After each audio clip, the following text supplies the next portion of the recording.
Shalom. I'd like to give all praises to Yahweh, Bahashem, Yahweh Shai, Bahashem, Rakakwadash, and double honors to the apostles and the elders of Great Millstone. I'm not feeling my best today, brothers, but the show must go on. And we saw this throughout the history of the scriptures, where the apostles, the elders, our forefathers, dealt with various sicknesses and illnesses, but they still had to preach the gospel. And where do we see this at? Remember when the Apostle Paul wrote to the Israelites that were living in Galatians. In Galatians chapter 4, verse 13, it states this, "As you know, it was because of an illness that I first preached the gospel unto you." So you may be ill, you might have a family member, a mother may be ill or a father, but you still have to make your calling and election sure. Matthew chapter 8, verse 14.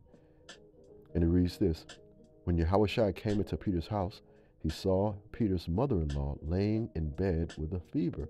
You still have to pray. You still have to study to the best of your abilities, right? Because we're in these bodies, we still have to deal with infirmities, all right? But this lesson is about the prince of the power of the air. And what do I mean by that? In Ephesians chapter 2, verse 2, it states this, wherein in times past you walked according to the course of this world, according to the prince of the power of the air, the spirit that now worketh in the children of disobedience. And what the scriptures mean by the prince of the power of the air, you can look at the vibration that's going out across the whole earth. You can look at what's being pushed by way of music through the radio frequencies, and also chemtrails, what's being spread out over the earth to make the people of the land sick. And here's a picture. If you don't believe me, this is a photo that I took. I took several photos over the past week because that's what the Spirit does. You're going to have a heightened sense of awareness. And again, this is a photo that I took while I was just, working, running errands, etc. And I actually took several photos.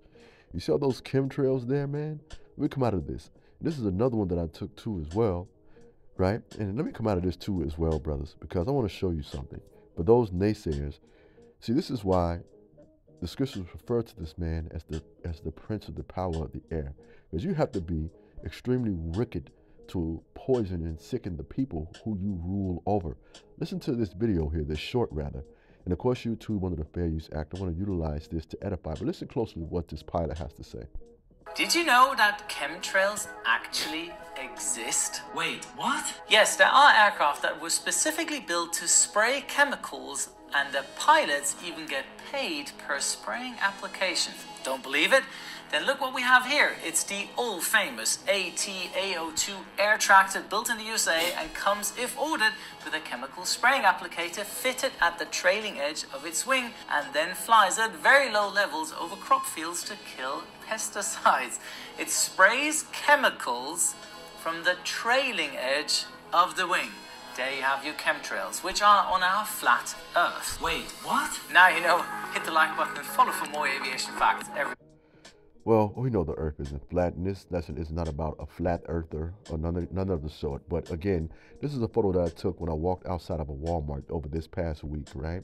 And to be honest with you, brothers, I've seen this basically everywhere I went, man. There was not a place, for the most part, that I didn't see a plane spraying chemtrails. Now, let's come out of this, because not only do the people groan, but also nature groans too as well.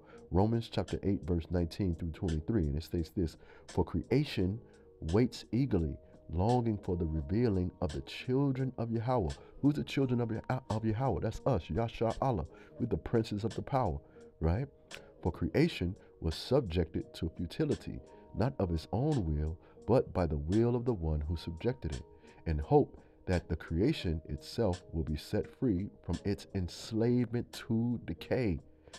Man, and will obtain the freedom of the glory of the children of Yahweh. We know that the whole creation has been groaning together as it suffers together the pains of labor. See, even creation, and not only creation, but the people are groaning under this man's rulership. Look at what he's doing to the air. And not only to the air, but also creation and the people too as well. Let's continue.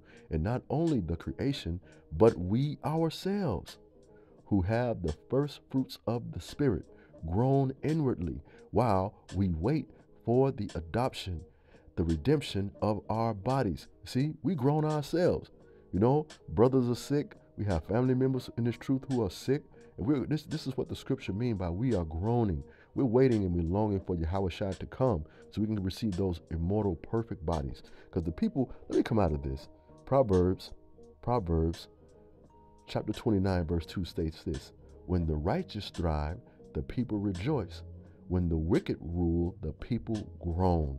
And I'm groaning, man. I felt terrible all day, man.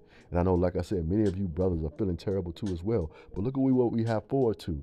This is a future prophecy in Isaiah chapter 44, verse 23. It reads, "Sing for joy, you heavens, for the Lord has done this. Shout aloud, you earth beneath. Burst into song, you mountains, you forests, and all your trees. For the Lord has redeemed Jacob and displayed his glory in Israel." Because when the righteous rule, this nation, this world, the entire galaxy is going to be set up in righteousness, and everyone's going to rejoice. But as for now, the people are in groaning. This is why the scripture tells us in 1 Thessalonians chapter 5, verse 16, to pray without ceasing. Give thanks in every circumstance, for this is the will of Yahweh and Hamashiach for you. And even though I'm not feeling my best, I still give all praises to Yahweh, Bahashem Yahweh Shai, because I understand spiritually what's going on, right? Let's come out of this, and we'll finish up in the book of Revelation, chapter 12, verse 2. And this is why it states this: but woe to the earth and the seas, because the devil, who is Esau Edom, has come down to you. He is filled with fury because he knows that his time is short. Let me read that in the KJV. And it reads, "Therefore rejoice, ye heavens, and ye that dwell therein. Woe to the inhabitants of the earth, because woe unto the inhabitants of the earth and of the sea, for the devil has come down unto you having great wrath, because he know that his time is short." Hopefully, brothers, this quick lesson has been edifying, and you're praying always, and you're praying without ceasing, because his time is short. Shalom.